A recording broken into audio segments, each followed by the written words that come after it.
चिमगावमध्ये मोटारीच्या केबल चोरीच्या घटना, शेतकऱ्यांच्या मध्ये चिंतेचं वातावरण। मुरगुड परिसरात मोटारीच्या केबल चोरीच्या घटनांमध्ये वाढ होत असून चिमगाव येथे पुन्हा एकदा केबल चोरीची घटना घडल्याने शेतकऱ्यांच्या मध्ये भीतीचं वातावरण निर्माण झाले आहे।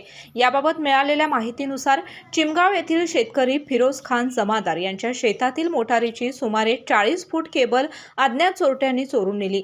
तसेच चिमगाव ग्रामपंचायतीच्या पाणी पुरवठा योजनेतील सुमारे 60 फूट केबल देखील चोरीला गेल्याचं उघडकीस आलं आहे। घटनेची माहिती मिळताच मुरगुड पोलिसांनी घटनास्थळी भेट देऊन पंचनामा केला असून तपासाला सुरुवात केली आहे।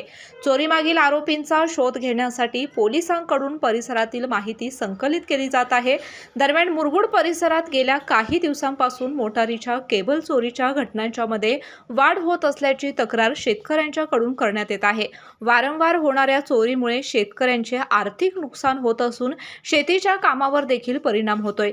त्यामुळे अशा घटनांना आळा घालण्यासाठी पोलिसांनी गस्त वाढवून चोरट्यांचा तातडीने बंदोबस्त करावा अशी मागणी शेतकरी वर्गातून होत आहे। नवीन Suzuki e Access electric scooter silent, smooth आणि स्टायलिश, आरामदायक सीट, डिजिटल फीचर्स आणि रोजच्या वापरासाठी परफेक्ट कम्फर्ट, एक चार्ज आणि शहरभर निश्चिंत राईड, कमी खर्च, शून्य प्रदूषण। आजच मोहिते सुझुकी कावळा नाका, मोहिते सुझुकी उद्यमनगर आणि मोहिते सुझुकी साने गुरुजी शोरूमला भेट द्या।